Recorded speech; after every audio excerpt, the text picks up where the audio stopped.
right.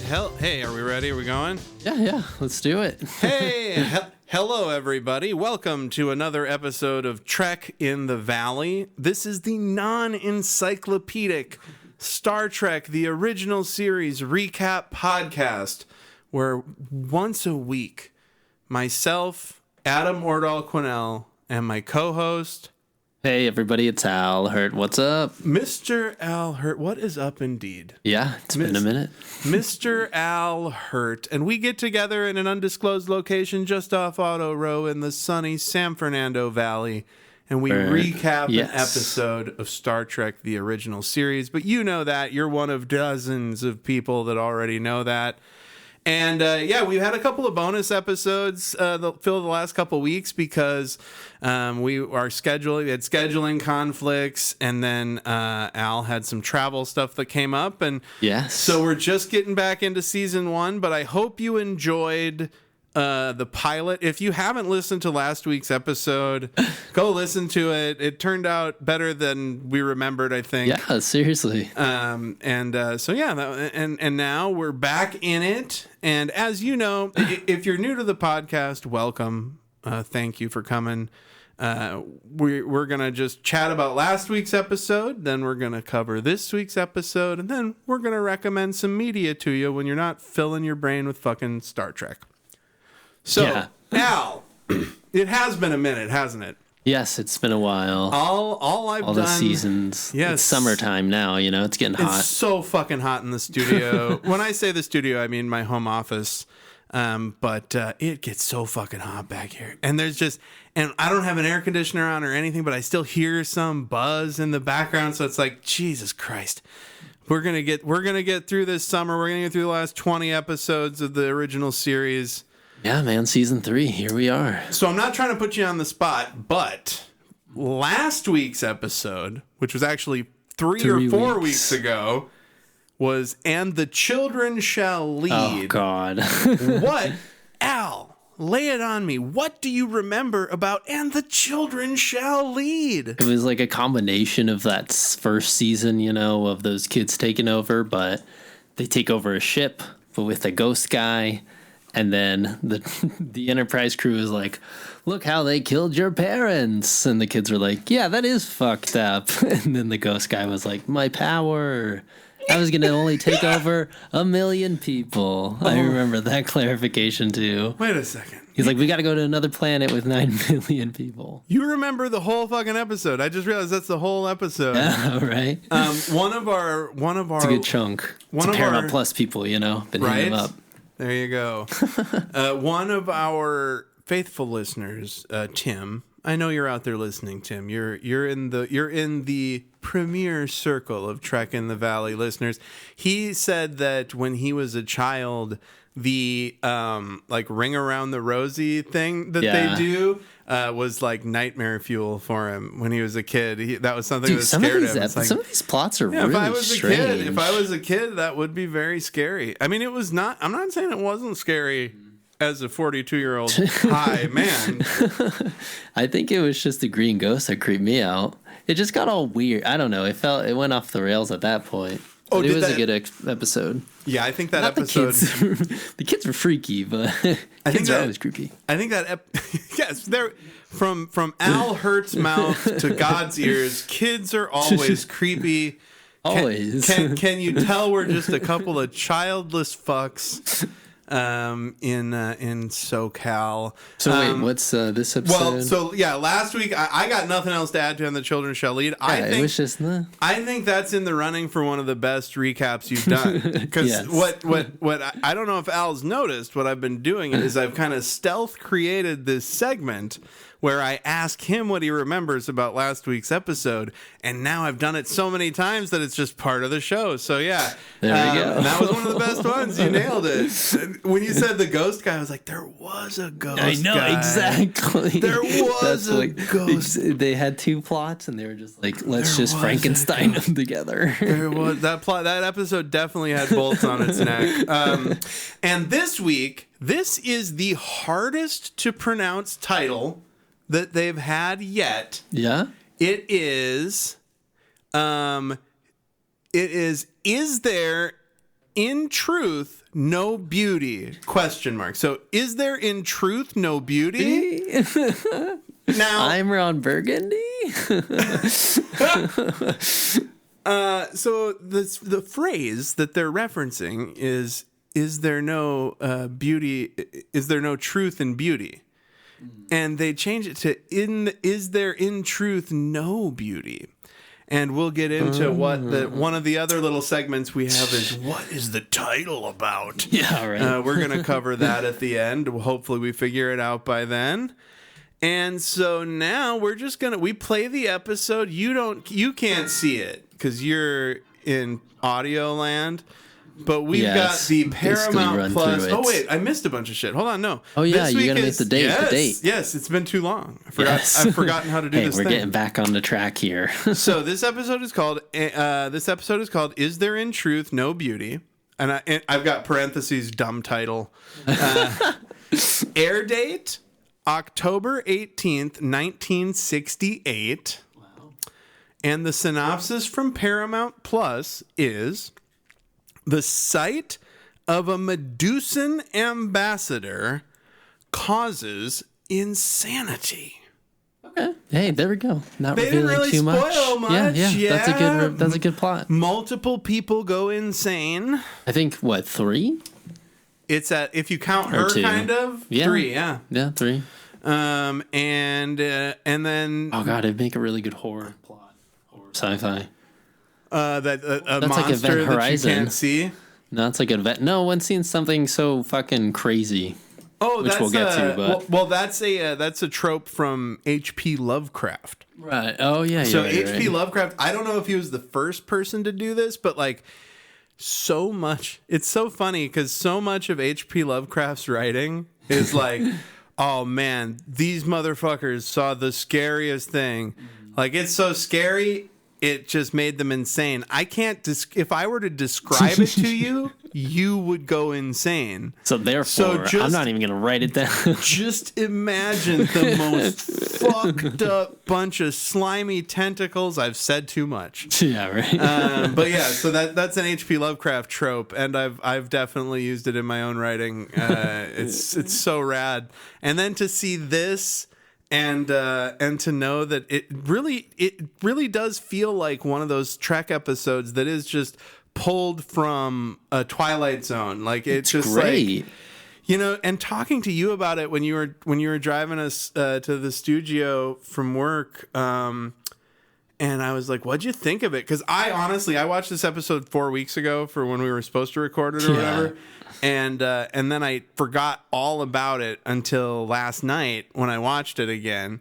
And I was like, I thought I didn't like it the first time I saw it, but now I'm kind of on it. Yeah, and then you were like, no, it's good. And I was like, it is good. It is we good. got a combination of a great guest star, as usual. It all takes place on the ship. And then it's like a really interesting, like you said, H.P. Lovecraftian thing. Spock is involved. We love our goat. We Spock. like Spock. Yeah, come on, we're you about that. Say it. Yeah, we are about that Spock life. Yeah, seriously, should not be about Kirk so much, honestly. But this episode's pretty solid, and like you get the cool relationships, and then there's a little bit of silly schlock drama at the end, with the surprise of the crazy twist that happens. Oh my god! And the implications of what happens, I just thought about. You're gonna have to explain crazy. You're gonna have to explain it to me at the end because when I rewatched last night, I only got to like 10 minutes from the end. Oh, I get so crazy. Like anyways, I can't remember we'll recap it. Perfect. I'm excited. Yes. and I like sitting like this too. I'm looking away. It's interesting about this season 3 though. Now is that like they have shit plots, but then like they make massive moves at the end of the episode. It really does. It really is like it's like they forgot to make shit rad, and then they're like, "Oh fuck, we got to make it rad at the end." Yeah, they add a line or two, and you're like, "What? That's crazy." So this episode opens with some of the primary cast. They're all in the transporter room. I really like the design of the transporter room. We've never really talked about that. The purple walls and like the big red. The red that pops, and that's another. This is all like remastered as hell. Like you can tell they jack. They crank those colors up to 11. Season 3, dude. They're in their grind now. They got it. Yeah, and they're very far from the paper mache cave walls here. Well, talking about the remasters really quick, and I swear to God, we'll get into the episode because it's very hot in the studio. But something about the remasters is people generally don't like season 3. Like, it's panned as like a fucking who gives a shit. So imagine being the remastering studio that has to spend like hundreds of man hours a week for like a 2-year project to remaster the bad season of Star Trek. They get assigned the bad season. Yeah, right. But so in the beginning, they're in the transporter room. Yeah. And a representative, they're talking about how they've got a ambassador from the Medusan planet. They're from Medusa, but they're called Medusans. What are we even talking about? Duh. You didn't get it till just now? Yeah. You just got it now? No, I mean, like, Wait, hold on, no. I think It's I just okay. got it now. It's okay. There's no... Because we were talking about the Lovecraftian thing, and I got caught up in that. There's no judgment. But yeah, this is definitely referencing Snakehead Medusa.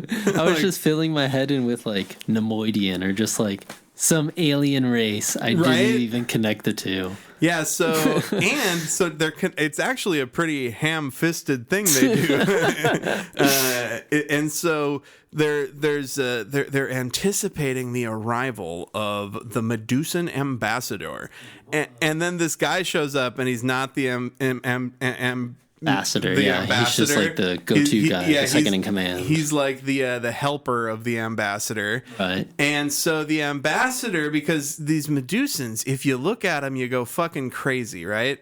And they've got this visor that Spock can wear because Vulcans have stronger mind control abilities. Yes. So Vulcans can resist the Medusan madness, but they have to wear this like big poker visor.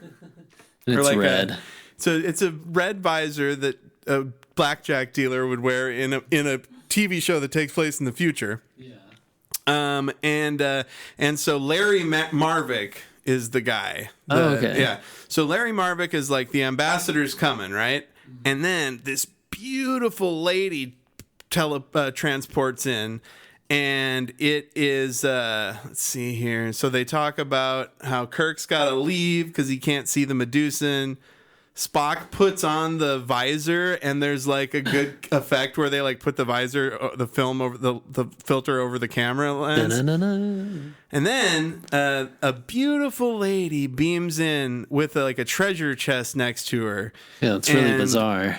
And this lady is Dr. Jones. And she's first off, Dr. Jones. That's like Dr. Jones, Indiana Jones. Yeah. And Spock meets this lady. And she's not the Medusan ambassador, so he takes his visor off. And this lady, she's played by Anne Mulhall, who we've seen in a previous episode of the original series, and who also plays Dr. Pulaski on that one season of Next Generation that didn't have Dr. Crusher. And then she's like, the Medusan ambassador is in this treasure chest. And Spock is like, what? And then Final Frontier. We get it. Yes, and the twist is that he's not physically there. The chest, right? Yep, he's not. He's immediately in there. Bizarre. He's in the chest, right? But it's just. Oh, but he's not like standing there. Yeah. And so Spock's got to got to carry this treasure chest looking thing with Dr. Jones without opening it. But don't they carry it like luggage? Yeah, they do. He puts a really thing weird. on top of it. And they're gonna, let's see here. So this is great. So at about 4 minutes in, Kirk addresses to the crew to say, we've got a Medusan on board. Don't look at it. Clearance plans now in effect. This shot, 4 minutes and 8 seconds. Doesn't the crew just look like a bunch of Jesse Plemons looking motherfuckers? Like, it looks like AI. It's like somebody put in Starfleet hallway Jesse Plemons in AI. And you'll see like that guy looks like Jesse Plemons. That guy looks like Jesse Plemons. That guy looks like Jesse Plemons. Okay, so there is a black guy who does not look like Jesse Plemons. There you go. There's another Jesse Plemons. Maybe it's the same actors. They just changed the uniforms. Maybe. Well, I just think it's funny that so many that Jesse Plemons would have fucking cleaned up even back then. He'd have been on every bonanza. They'd have been dressing him up different every week. Ambassador, it's so bizarre. They had to clear hallways for this briefcase thing. So Ambassador Kolos is the name of the guy of the Medusan, right? And in this walk and talk, it's a very Aaron Sorkin. It's like a West Wing kind of. They're walking, they're talking. Yeah. And in this walk and talk, we learn that she studied on Vulcan to train her mind to hang out with the Medusans. And then she reveals that Spock actually was offered this placement as the Medusans' ambassador's assistant, but turned it down to be on the Enterprise. What? Yeah, she just said that, dog.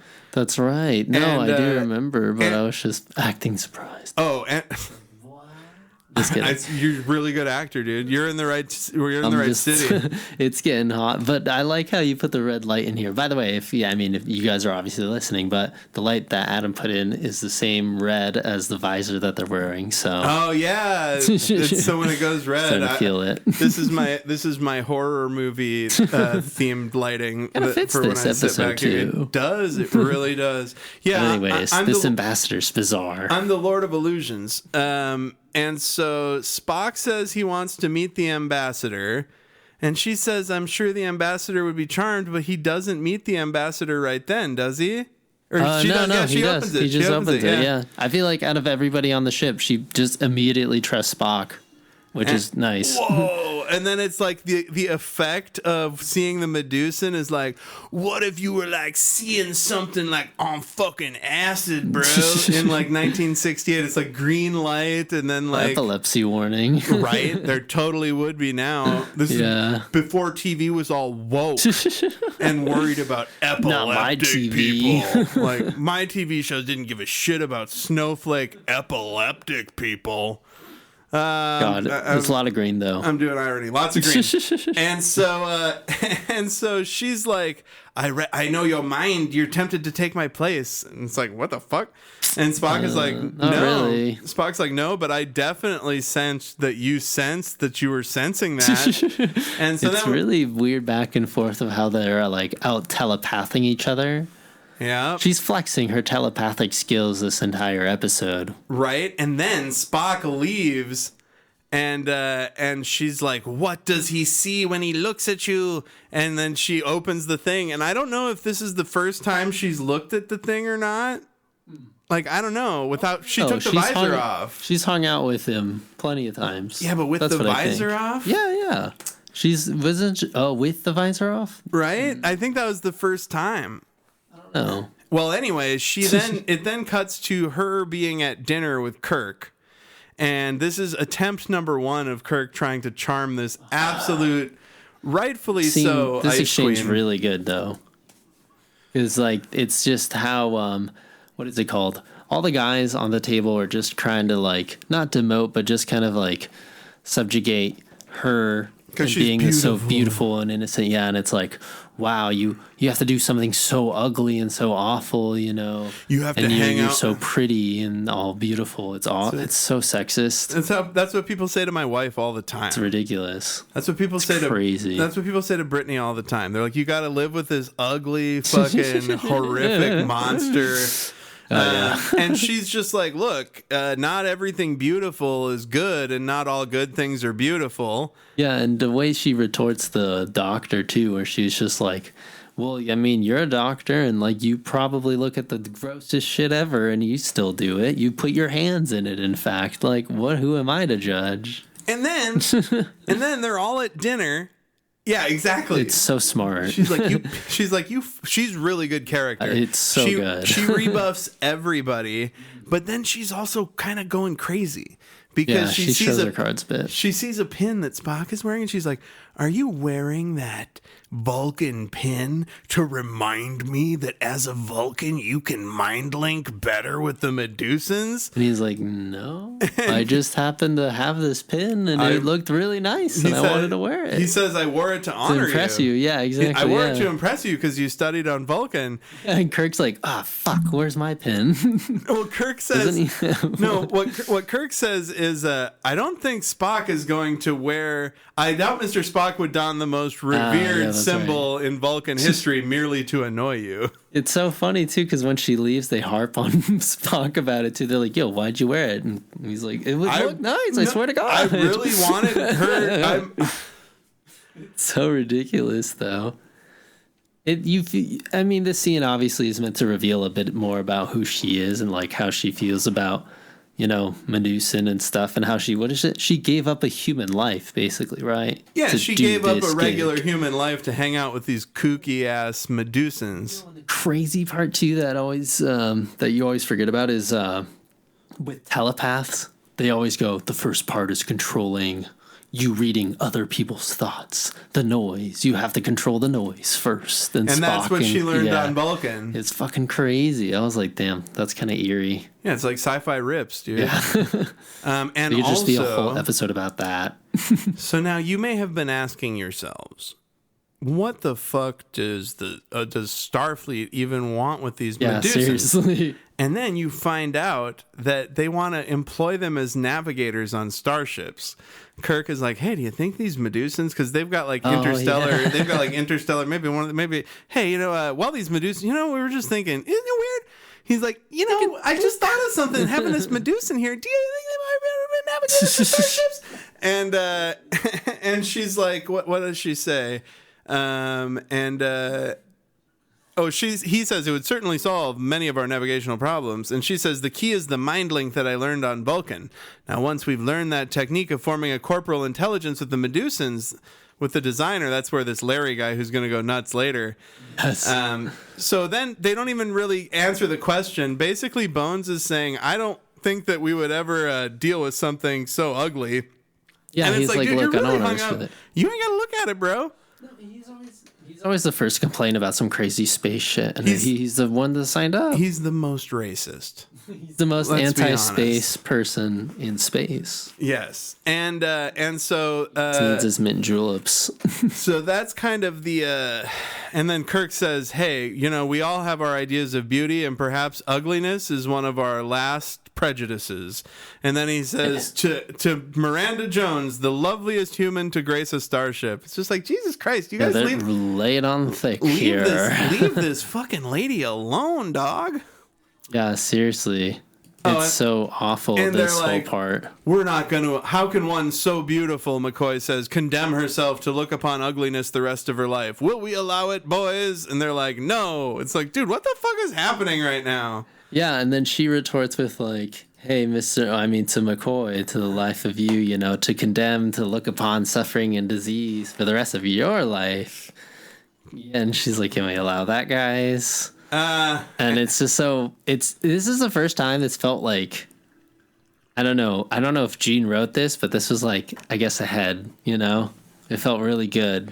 I thought this was a good scene, but I hate everybody in it except her. Oh, of course. It's like that's why it's the best part, but it's starting to feel like so TNG, bad. It's starting to get into the nitty gritty, It does kind of feel a little bit like TNG. Yeah, that's smart. That's you should host a podcast about Star Trek. Yeah, you're pretty insightful about it. We've seen so many now. Whoa. And then she says... Yeah. It interrupts. They crushed the tension with her just like opening her eyes really wide. It's like a Spidey sense thing, And she's like, somebody is thinking of murder right now. Right. And they're like, what? I'm going to be peeking. So stupid. I'm going to be peeking a lot during this episode. We're figuring out a new way to record it, but this episode is killing me now that we're going through it. Because she goes... Somebody is thinking about murder, and everybody's like in this room, and then Among Us. She literally goes, "It's gone now." Yeah, right. Emergency meeting. Right? They were in there, and then she just goes, "It's gone now." That was just at dinner, and he's like, "What's going on?" She's like, "No, it isn't there anymore." Anyway, peace out. Jeez. And so her impossible choice that they're talking about is she is going to mind link with Ambassador Kolos when she gets to where they're going. and she's gonna like become one with him, and it's gonna be a problem for this Larry guy because he's in love with her like a real fucking idiot. Hey, stop being so creepy, and like she has amazing gifts. Yes, to be fair, Larry, who ends up going crazy and having a lot of problems, he does stand nice guy up for trope, her. dude. Right? Yeah. Hey, yeah, nice guys finish last. Seriously. Well, but here's the thing though. Didn't he already hook up with her though? Is that why? Well, they were. That's why. Exactly. He's a creepy. Right. He's creepy obsessed with her. Like she's told him, "I don't want a relationship. I'm gonna do a freaked up mind thing with this disgusting looking Medusan." She read his mind and she was like, "Yeah, I'll still smash." Yeah, and then of course, what a boss. Like dudes are wont to do. Like dudes, they all gossip about her immediately after she leaves. I'm kind of clicking through this gossip while we're talking about it. But the Larry guy, right? He looks at a rose. Kirk looks at a rose. Bones is just like, there's just something creepy about her, Jim. It's like, really? Just because she decided to talk back for a sec? And the murder part was freaking him out, though, I bet. Well, he's already forgotten about it, I think. Like they're like, yeah, lots of people think about murder, I guess. The pin, though, is so funny. And so this guy's a creep because he's like, you were so far away from me at dinner, and I thought dinner would never end. And she's like, I had a fun time at dinner. I don't know what you're fucking talking about. And he's like, we've only got a little time. Please don't go with Kolos. And he's like, I've proposed to you on every knee I've got, and then you always say no. And she's like, I always said what it was, dude. Yeah. Like, this happens. This is why men are not doing well, right? Like, this is like, people always put this kind of shit on women. They make the woman be like the obsessed person, that like can't let go, like in Wayne's World or whatever. But like, this is from 1968. This is like a dude who's just fucking obsessed. Right, what you know, man. And she gets kissed by so many people in this. It's awful, and she dude. just looks like she looks stone-faced. This actress does such a great job. She does. And she's like, I just cannot love you the way you want me to.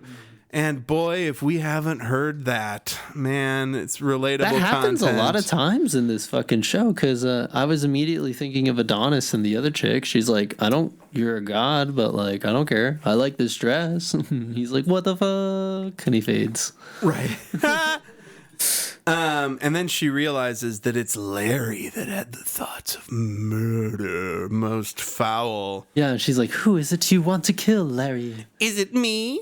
See, this is the soap opera season 3 that comes through it, Look at the HD on that motherfucker's face, dog. He's just so sweaty. And she wants to help him not want to murder somebody. Oh, God, and then he goes immediately, dude, this is 101 gaslighting. Like, he goes immediately against her. Why don't you try and be a woman for a change? Oh, that line was fucked. What an asshole. I think you got to look up who wrote this. This is just, I don't know. They did a really master class on this. Gene Roddenberry always gets credited because of the characters. Yeah, he just created it. And Jean Lisette Oroste and Arthur H. Singer. Shout outs to them. So shout out to them and their children. Yes. And then seriously, Larry, this is insane. Looking disgusting men behavior. So Larry's walking around looking crazy. You see a good POV of him walking down the hallway, and then he's gonna try and kill the Medusan, and instead he gets Medusized from it. He just screams bloody murder while that clip is doing. I guess it's kind of like lights or like a little spark that's on the screen. But he works with the Medusan. He knows what happens when you look at it. I don't know. I guess he thought he had a couple seconds. You just close your eyes and shoot. Close your eyes and start shooting, bro. Phase the entire room. Oh my God, there's so much of him just wailing while he's like holding his eyes. And everybody's like, what? Doesn't he, okay, so what happens though is that he suddenly gets a mission, right? Well, he goes to try and kill the Medusan. He goes to try to kill the Medusan. He sees the Medusan, goes crazy, and then he's just like powerhouses it down to the bridge. And she goes and she's not wearing her visor, and she chats with the Medusan. And she finds out what happened, presumably. The turbo lift is so funny, too. Oh, I love that they've got to do the handles. I want to... Oh, my God. And that's hilarious. Larry gets out of the elevator, and he walks past an officer, and the Starfleet guy doesn't even notice who he is, and he just punches him anyway. Punches him.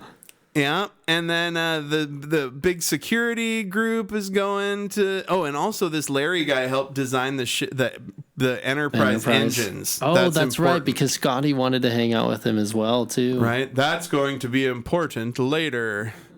And so then she says Larry Maverick was going to kill the guy, and at the same time he's in engineering. Larry's in engineering with Scotty, and Scotty's like, "Hey, I bet you can't fly it, even though you designed it. I'll give you a bubble." Dude, Adam, I remembered your question about the visor and stuff. That'll be addressed at the end. Don't worry. I just remembered. Yeah. That will be important later. Now you gotta turn into a turkey. Yeah, anyways. All of the shit's going down, and then Kirk goes, Scotty, where's our guest? And he goes, he's checking out the engineering room. That's not what happens. That's not what happens. It's funnier than that, and I'm not trying to besmirch your memory. Yeah. But it's pretty funny because Scotty is talking to Larry, and Scotty's like, "Hey, Larry, take control of the engines. I bet you can't fly it, even though you designed it. There's a bottle of whiskey in it for you." And then he goes, and then he steps away, and just Larry steps up to the console, and then there's a red alert. Yeah, exactly. Where Kirk says an attempt was made to murder Ambassador Kolos. The murderer is dangerously insane, and his name is Lawrence Maverick. And he's like, "That's Lawrence Maverick." Yeah, right. This is in my notes. I haven't even been fucking looking at my notes, which is fine because I think the episode's going well. But this is. Oh my god, I gotta pause this. Fight scene's crazy too. For several reasons. Now. So the thing about, let's see here. Yes. Kirk says the suspect is dangerously insane as opposed to just not dangerously insane. I fucking love it. And then yes, the fight, because while Larry's fighting Scotty and these other red shirts, right? They whenever they show like a first person, it's like they have these really awkward like Skyrim. Cuts. Yeah. It looks like Skyrim. Yeah. But like his fists are your sword. I guess you have fists on Skyrim and you're doing magic and shit. Yeah, but yeah, and so it's like them. it cuts to these really weird first person shots of Larry fighting with Scotty. I guess they didn't want to like hurt the actors. That's just that they did it earlier too. It's an artistic choice. He was walking down the hallway, they did it from his perspective because he's like, that's true. They're putting you in the shoes of a madman. Yeah, exactly. Like he's going crazy with a mission. They do show that later too as well. It's part of being Medusa. Yes. Kind of like the POV. And he's like, by the end of that fight with Scotty, he's super sweaty.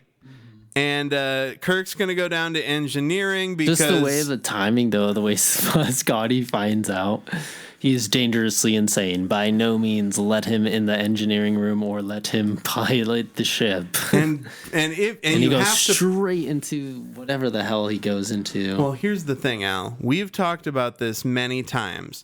The first time they go through the barrier between galaxies, it's the biggest deal ever. The generational thing. And then later, they do it again, and it's not such a big deal.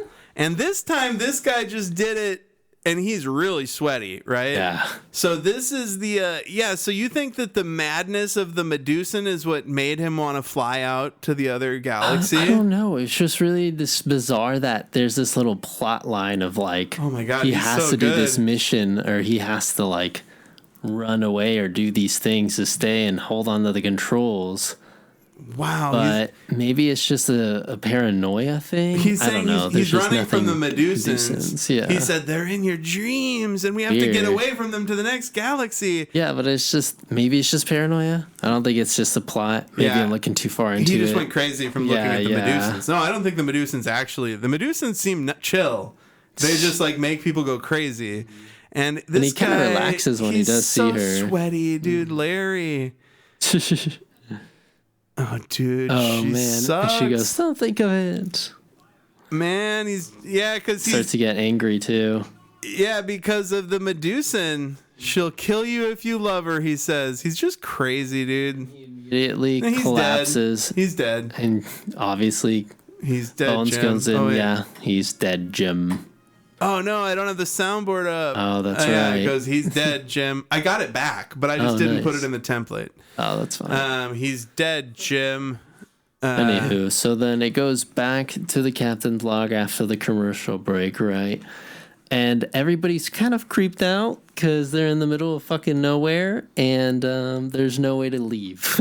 Yes. So there's no stars. There's just clouds of this weird pink smoke or blue smoke, kind of looking like Alice in Wonderland out there. Right. And they're just freaking out. Yeah, they're in the other galaxy like, where again. The fuck are we? And Spock's like, we're definitely not in our galaxy. They exceeded warp speed 9 when that crazy Larry took over. Right? I mean, it is Larry, though. It makes sense because he built the ship, so he knows how fast they go, but... And he got so... Oh, my gosh. So freaky how Bones comes up, though, right after, and he's like, yeah, the brain activity just stopped. And Kirk's like, so he just died. Yeah, he just ceased to be. And also, I was just thinking now, he gets super jealous and weird, right? Larry, before he went crazy. Yeah, of and course. That's the same thing that happens with her. She got jealous of Spock. She's starting to, at least. She was like, you did the thing. Because he's Vulcan, though, and Spock's like, I mean... No, because he was up for the job. Right, but he said no. Because he wanted to serve the Enterprise. Yeah, but that's not good enough for her and her crazy Medusan He's like, no, brain. I really just like the Enterprise. Yeah, I just want to be the Enterprise, you know? Like the Poppy Field episode, or the episode where the flowers shoot on them and stuff. It's like, that was a pretty crazy adventure, you know? Like, that's way more entertaining than just carrying around this little briefcase of a guy. Mm-hmm. And so then now they're out of the galaxy and they have to get back somehow. So he goes, this is like out of our purview, though, our sense of direction. Yeah. So we need a Medusan guide. And so then Spock's like, well, I guess we can kind of, maybe seep the knowledge from the ambassador, kind of like a mind meld. And Kirk's like, ooh, that's a good idea. That makes sense. Hazards. Well, yeah. And So it's like the link is successful. He might become him lose forever. My mind. Yeah. Yeah, you know how it is. Right. Of course, like classic sci-fi stuff. The usual shit. So now there's kind of a risk of trying to leave, but they need to figure out who is going to be the one that mind molds with Kolos. Mm-hmm. And we're like, well, she can't fly the Enterprise, but Spock's like, I can fly it. Yeah. And I'm a Vulcan, so I can mind meld with it. Right? But seriously, it's kind of heavy odds, though, to get out of that weird space. Well, but now they've got this problem because she's super jealous. Like, she's a jealous human. And he goes, you'd have to really distract the hell out of her for me to do the mind meld. It's so silly. And Kirk is such a chode. He's so stupid. He's like, I think that can be arranged. Do you know what I immediately thought of? He was like, Kif, I'm gonna seduce her. That's what he, yeah. That's what it felt like. Oh, Kif, I'm going to seduce her, Kif. Kif, calm down. I got the perfect plan. I have a room of flowers. I have a very sexy learning disability. What do I call it, Kif? Sexlexia. But yeah, so he's showing her all these earth flowers. He's trying to charm her, and it's so like, Kirk, don't you remember 2 hours ago when you laid it on thick? This isn't your average lady. Nah, dude, she's like, not only is she a human that's got telepathy powers, but she's also studied on Vulcan. And he's like, you can't blame Marvick for falling in love with you. You're so pretty and sexy. I mean, how could he not fall in love with you? You got to think like you understand why he became obsessed with you to the point of killing himself. Dogs will be dogs. Oh my God, right? It's fucked up. And she's like, no, seriously, these emotions, I literally kind of tried to purge them on Vulcan so I can do this mind meld thing. For a motherfucking reason, bro. This is my life. Yeah, dude. So weird that they just don't understand after being on so many sci-fi adventures. And meanwhile, while, Kirk's trying to, fail at seduction, it's just talking to someone now.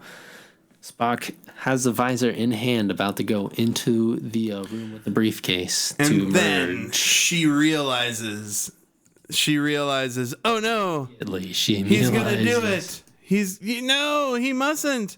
And then then she goes to stop him, and this is where they have their showdown where she's like, I'm gonna mind merge with him in a few days. You should have me do it anyway, because I was going to anyway. And Spock's like, but I can fly the ship. The object is to pilot the ship.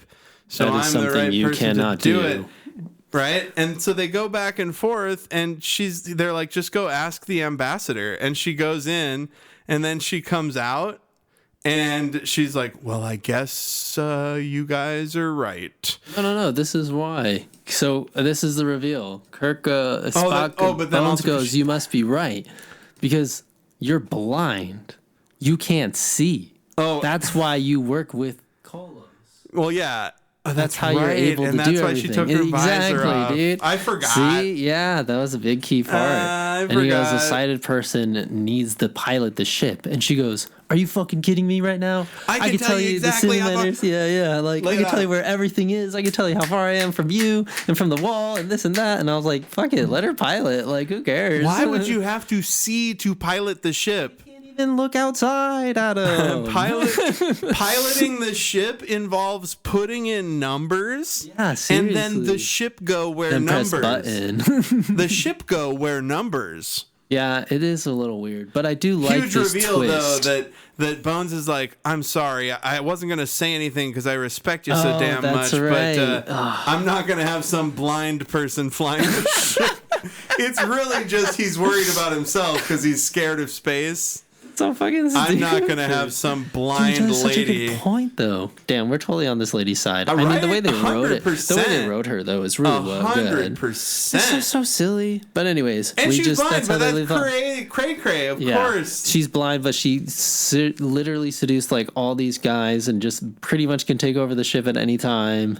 Dude, so and then she says, "Pity is the worst of all." That's why, she goes, "Look, that's why I didn't tell you." Do you think you can? Pity sucks. She also wears a sensor web that reports to her mind. Mm-hmm. And she goes, "Do you think you can do better with your eyes than I can with my sensors?" But she does it like Anne Mulholland, so she's great. I can even tell you how fast your heart is beating. And then she goes, and then she comes out, and she says, "Well, I guess there's nothing I can do." They say she would have told you if she wanted to. And then shit pops off. Yes, they're boom, all at the bridge. Again, we've been on the ship the entire time, right? Because they can't get out. They're in this fucked up weird void of cloudy space. I love the Enterprise. Yeah. I love when stories take place completely on the fucking Enterprise. And they kind of have this big booth here. It's what is it called? The other one where Spock has to do surgery. Yeah, it's where they put it up to his neck. It reminds me of, excuse me. Yeah, so they put the Medusan treasure box behind a screen. Spock looks at it wearing his visor, and then he mind melds. And then he comes out, and he's half Spock. He's half Spock, half Kolos. And he's honestly, Leonard Nimoy. He's really fucking cool. Yes. He's very cool. Like, I would smoke a bong with Kolos/Spock for sure. Yeah, he's like, damn. The first thing he goes is like, damn, you're so pretty, Dr. Jones. And isn't it funny how many times in Star Trek a formless alien has inhabited a human body, and then they're just like, man, feeling stuff fucking rules, dog. Like, there even comes to a time like you think they're gonna make more of a story point out of it when he's like, we could just stay like this a little while longer, right?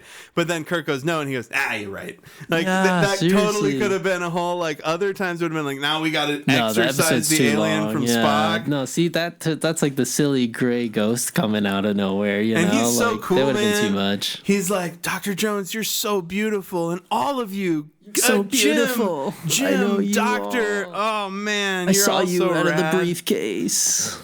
And that Larry guy was an asshole, huh? Right? I didn't know. I didn't. Come on.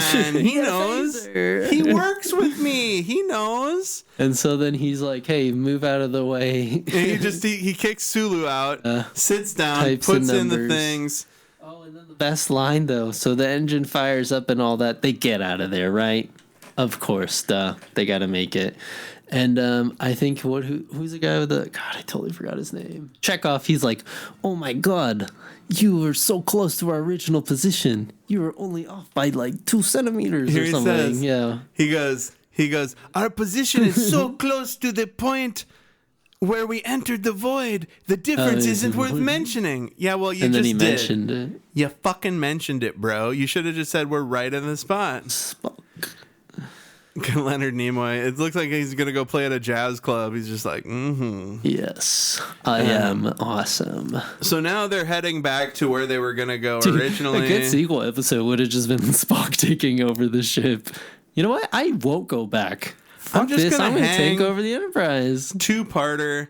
And he goes, how compact the human bodies are, and what a variety of senses you have. Reminding me of when those tentacle people, tentacle people ended up being people. Yeah. And then one of them got super drunk, and the other one got super horny. Yeah. Yes. And also the glowing orb people that were the Nazis that live for the eugenics people that live forever. And then he says, ultimately, you are all so alone. Yeah, that part's really fucked. You live out your lives in this shell of flesh, self-contained. What's this? Separate. Wow. What are them? How lonely you are. Yeah, it's really crazy writing this part. They're kind of flexing. How lonely and Kirk's you like, are. Maybe you should just go back. This is a little too existential here. He goes, how lonely you are. How terrible lonely. And Kirk's seriously. like, yo, dog, maybe get back in the treasure box.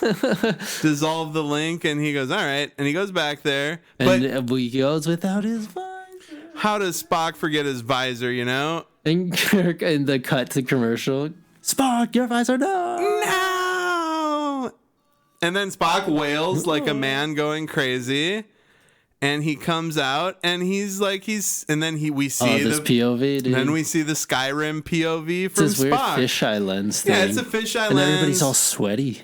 They're all sweaty, dude, and that's part of the HD of it. Look at his makeup. You can see the fucking because they changed his makeup after he went crazy. He's got like purple lips, kind of, and then you see, look at they had to have his hands. Yeah. They had to have the guy's hands just off camera. Super weird. I fucking love it. I mean.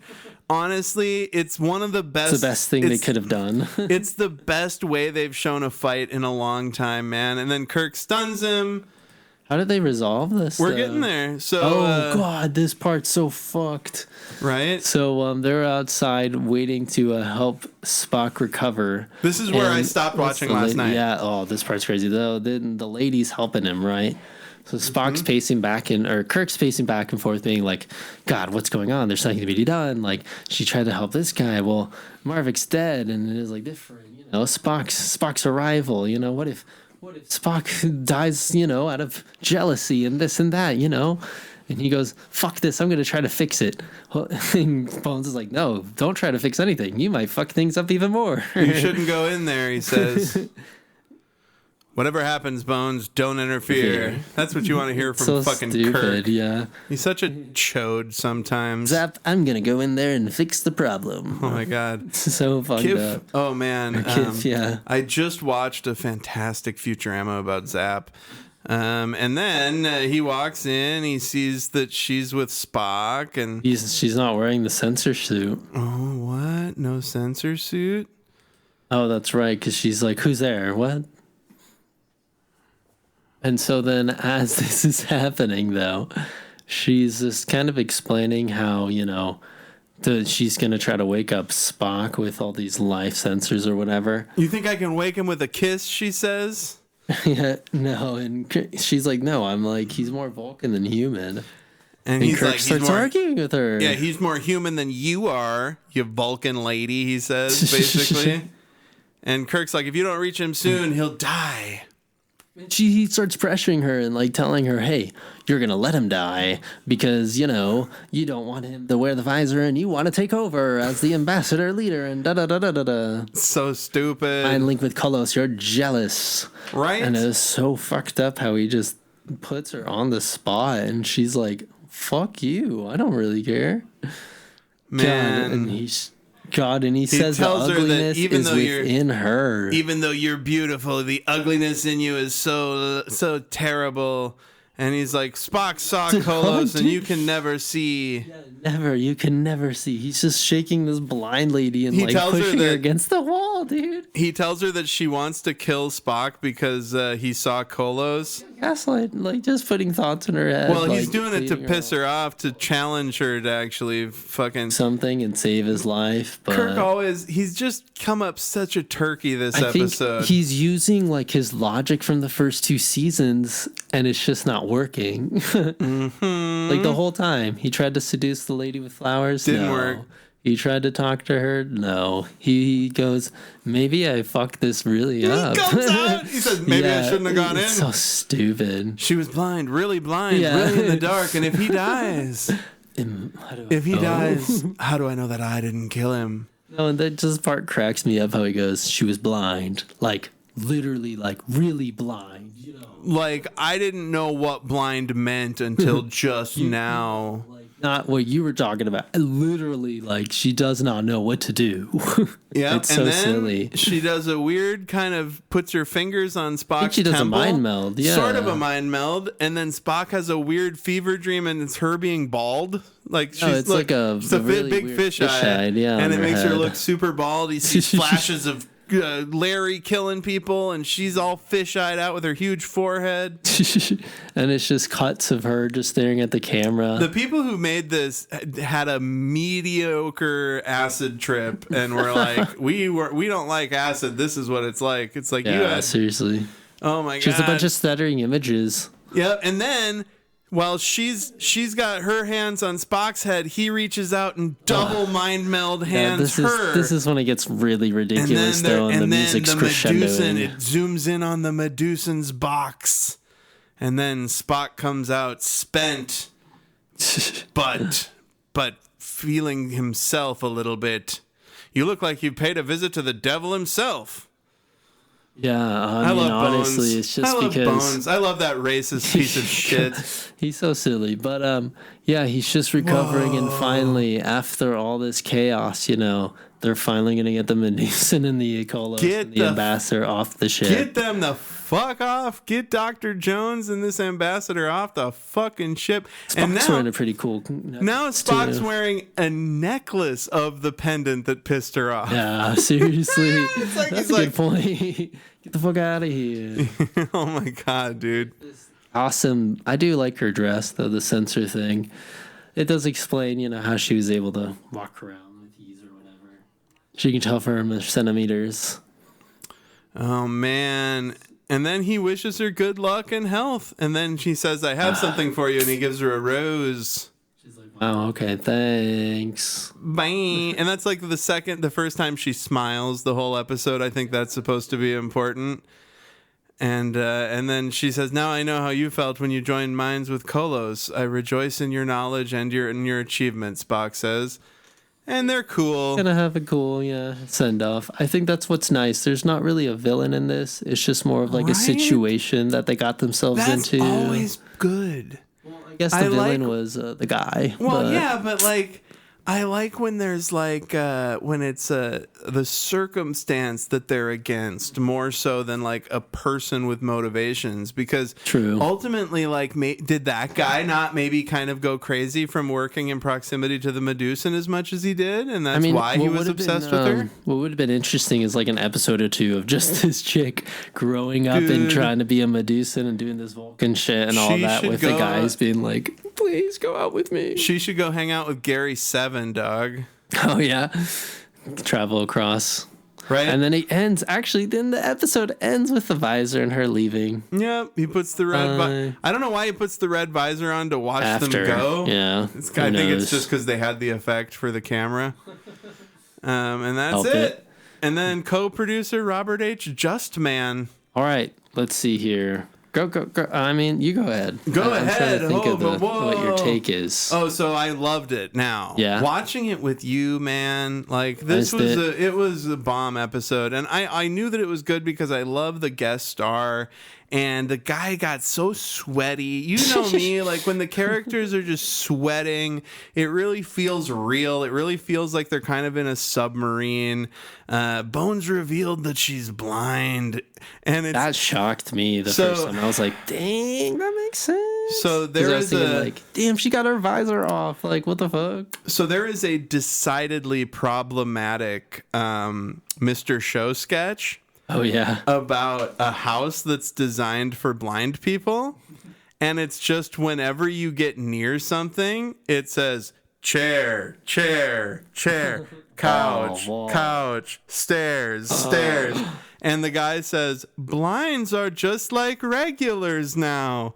And it's just like it's like looking back on it, so problematic. But I can't help but remember when they're like, I saw that and it's like, she was blind, but she can do everything regulars do. Like they really were like, they were just so astounded that a blind woman could fucking do anything. Let alone seduce all of them. Yeah, it's like, fuck you guys, you idiots. Blinds really are just like I think regulars. That's why I like this episode so much. It was just really refreshing to see, like, I don't know, just the girl just being like, hey, fuck off. Also, it's too much hitting on. Exactly. And she just, the rebuffing that everybody gives, I love it. That was clever. I really thought that the remastered shots of the Enterprise in the neighboring galaxy after it goes through the barrier were top notch. Yeah, the barrier stuff was cool. And when they see so when I was in college, I took a film class and it was a Super 8 film class. So we shot on like Super 8 film. Yeah. And I did some editing effects that were very similar to when they look at the Medusans. Because I worked at a thrift store and somebody donated all of these Super 8 film home movies. Oh yeah. And so in science I had some science movies like cell biology and stuff. Yeah. And I would cut that shit into my movies as effects. Oh, that's and funny. It really reminds me of when they're looking at the Medusa like, did I see that when I was a kid? And then but it's so like 1960s visual overlays when they look at the Medusans. I really like that. Oh yeah, and it's like lightning or something. Just like, what is it called? A very zoomed in component of like a light switch turning on or something. I thought that they're just like satirizing the shit out of it. One thing I thought about the episode, one thing I thought, because I think we hit all the beats, but one thing I thought overall about the episode was the pacing was really good and just cranking along and well paced. And then Spock forgets his visor, and it's like it's a whole different episode, kind of. But I really like the fisheye lens. And at some point, somebody says she stinks of jealousy about the doctor.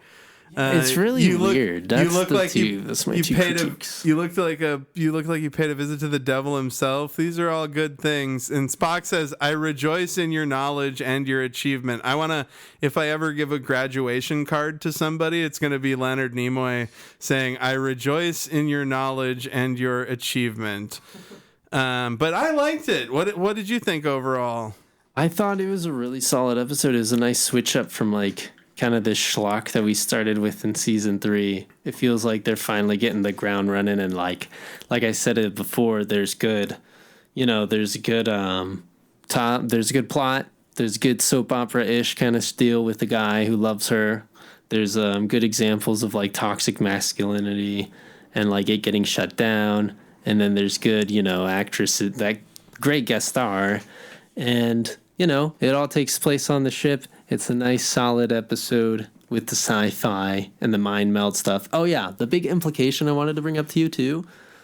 The whole Kolos and Vulcan mind meld. Like, I guess that could have been the first time that's ever happened. Like, Medusan and Vulcan mind meld? Medusan, yeah. I think Medusan, it was. Kolos and what is it? Kolos and Spock. Kolos and Spock, yes. I mean, that's got to be some crazy shit, of how, like we said, it could have just been a whole episode of him taking over the ship as Kolos or whatever. Exactly, yeah. And this whole possession. But I do agree. The two mistakes I would think with this episode is her jealousy that comes out of nowhere. That was really weird, like that little plot line. You don't have to make the woman jealous. It was just weird. No, I mean, she could, but like, if Spock really did think that, if he was like, oh, well, I mean, I guess you did catch me. I was thinking that, or like just don't have it at all. But then the second thing of him not wearing the visor, that was like a little silly. I don't think Spock would forget his visor. No way. Of course not. But maybe because he was half Kolos. Yeah, maybe. He was just like, oh, I'll just close the box here. Oh, my Yeah, because I don't think Kolos would like intentionally. So what do you think the title means? Is there no beauty in truth? Wait, is there in truth? Is there no truth in beauty? Is there what? Is there in truth? Is there in truth no beauty? No, there's beauty in truth. Yeah, right? I think it's a dumb title. Kind of weird. Well, hold on. Symmetry's nice, I guess. The people back in the day. I mean, let's see. Truth and beauty. I guess what they're saying is like the whole, obviously with the Medusan effect and the Kolos and the box and all that.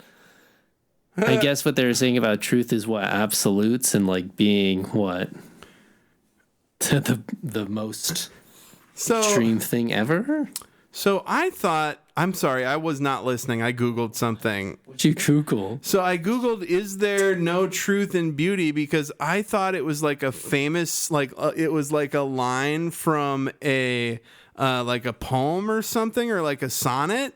But when I Google, is there no truth in beauty? I get only replies for, is there in truth no beauty? ? The Star Trek episode. So I'm so sorry that I wasn't listening to you. I've literally never Googled something during an episode like that. So I apologize, but I had to fucking, before we were done talking about it, I was going nuts, but no, I guess I made up something that's from. Weird. Yep. I don't know. I guess it's like a weird phrase. It's just, what is it? I guess it makes you think. I was just thinking, like, do they think about truth as in absolute or like ending be all? Is there something beautiful in that? Like, what do they mean by that? Truth as in truth is harsh? What? Right? It's just as confusing as like the POV shots and all that. But I figured out a rating. Look, how many red visors out of 5 would you say? Red visors? Yeah. Man, 4. Right? 4. I'm at a 4 too. I think blap. like it lost that last point because of those weird little plot lines. Blap. No balance. It's no balance to tear. It's definitely no balance to tear. So here's something else I found. I agree that it was no balance of terror, which is our 5, right? That's the mark by what everything is measured against. So I did find that there's a paper on Oregon State University that says the Latin phrase pulchrudo splendor veritalis, beauty is the splendor of truth, is thousands of years old and suggests that beauty and truth are interrelated. Certainly it seems appropriate that something beautiful would be true, but is more realistic to think that something hideous could also be true. Yeah, so that's what kind of, so the writers of this knew about Latin, I guess. Good shit. Cool, 4, I guess, yeah. 4 red visors. Blap, yeah, blap. I agree. 4 red visors. I wish I had a sound effect, but I don't. I'll add it in post or something. I'll probably put. I'm gonna put Goji at the end. Or you'll put Goji at the end. That's all I need for true. And then I'll figure out it in the fucking template. I'm so excited. Well, let's see. But that's pretty much it. I mean, Good job. I like the episode because it's just not silly. I guess it only got silly because of the red visor part, but like it was better than the. So it'd start to go this way. It's the best episode of the season, probably. For sure. I think if you look back at our ratings too, like we're on record as this being the one mathematically that we've liked the most. But that's it. So that's our discussion of Is There in Truth No Beauty, which was season 3, episode 5 of Star Trek. And it's like season 3, episode 7 now or 6 now of the podcast because I put the pilot in there. Mm-hmm. I'm just going to count it as season 5 or season 3, episode 5. All right. So now this is the part, new listener, if you are indeed one, where Al and I recommend music or movies or TV shows for you to watch. And Al, what have you got for us this week, buddy? Oh, well, let's see. There's a ton of music that happened. I already recommended here. There's 2 big albums. Charlie XCX for Pride Month dropped their album, Brat. It's actually really good. It's it's very pop, very on the scene here. She's like ahead of the pulse kind of deal. And it's cool. I was reading an interview with her and she was talking about how like she got inspired in electronic music. And she was talking about like Ed Banger Records and like Daft Punk and like all these, what is it called? Busy P and Crookers and all them. And I was like, oh wow, that's the same thing that I was listening to. And that's what got me into it. And it's like cool to hear. I don't know. It's cool to hear all these artists like finally grow up and take a big swing out of things. And she's already been on top, but this is just cemented like her place, honestly.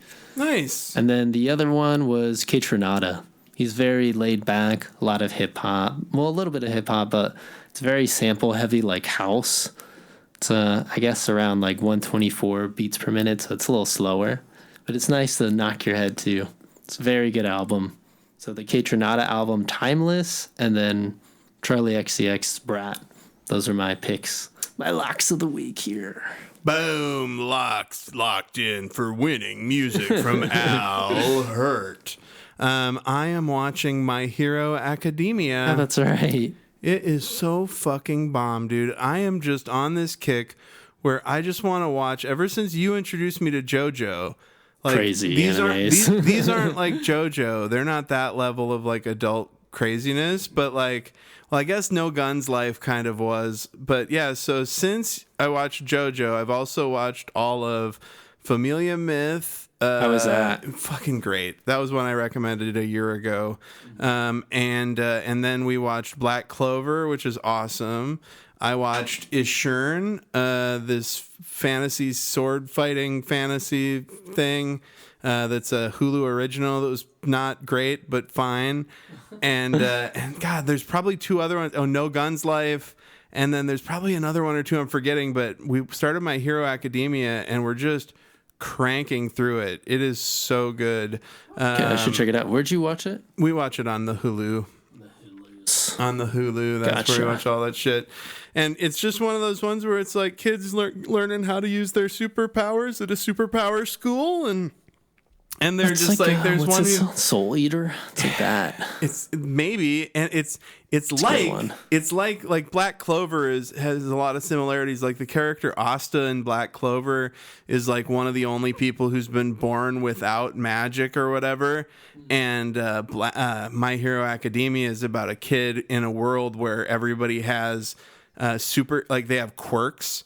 Some of them have quirks that they can use to be superheroes. It's like a power. Yeah. Some of them have a quirk where they're like a baker or whatever, they like use their quirks in their daily life. Yeah. But some of them are heroes, and the heroes go to a school, and there's also villains. But that's about a kid who he's born without a quirk, which there's only like 10% of people that are born without a quirk. And he's trying to find himself in the world. No, right? but he inherits a quirk from like the best superhero in the world. Dang. Who like picks him and transfers his power to him, and it's fucking great. That's like, in the first episode. Like, I'm not spoiling anything, but it's so good. That happens in Naruto. Yeah, I want to watch Naruto too. That's the next one. Yeah. It feels so good when it's just like kids like just being friends, and there's always like a competition where they gotta fight each other and use their powers. It's like blap blap, dude. It's so good. I love it. This covers those bases. I wonder if there's any My Hero Academia games. Probably. I don't follow that Probably a bunch stuff. of powers and shit. I don't know. That JoJo fighter was dope. Yeah, I gotta rewatch JoJo, but there's so much other stuff to watch. Yeah, I gotta watch that last season of JoJo. I gotta finish it. It's so good. Yeah. You haven't fucking. No. Oh my god. Did they set everything? I know there's a new generation coming out and all that too. I haven't heard anything about that, but I know there's more comics after this story, the dolphin story or whatever. But because he shows up in the fighter, dude, the fucking end of that season, Florida, right? Is fucking crazy. Yes, and what happens and like how like the last two episodes, you're just like, what the fuck? It's the most complicated ending of a JoJo season. God. It really fucking the guy rips. Where the one where the guy rewinds time in the intro, I just melted. That one was really good too. I can't believe you haven't seen the end of that fucking season of JoJo. I was like halfway through, but I guess I started watching something else. Holy shit. It's so good. The last 4 episodes will just blow your fucking mind. The specials too are really cool. The powers, the stands. Yes, that's just so great. And she's one of the best Joe stars. She's Jolene. She's so good. Yeah. Joestar. Dude, she's so good. But yeah, so cool. Also watch JoJo. We always recommend watch JoJo. JoJo's Bizarre Adventure. The Egypt season is the best.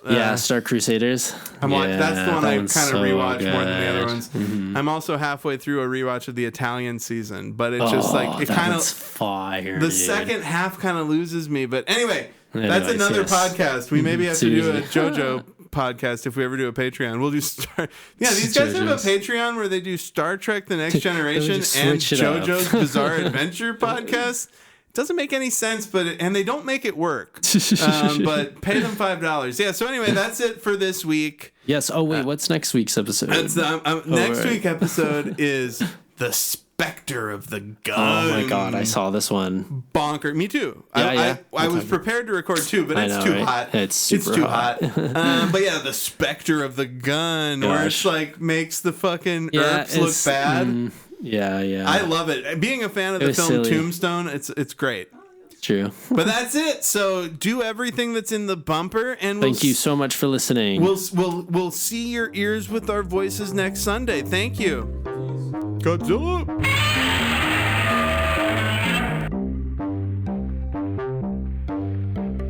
Trek in the Valley is executive produced by Adam Ordall Quinnell and Al Hirt. Theme song by Al Hirt. Recorded by Adam.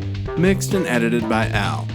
Check the show notes for our socials, and you can email the pod at trekinthevalley, all one word, @gmail.com. Like, subscribe, review, and always explore strange new fucking worlds.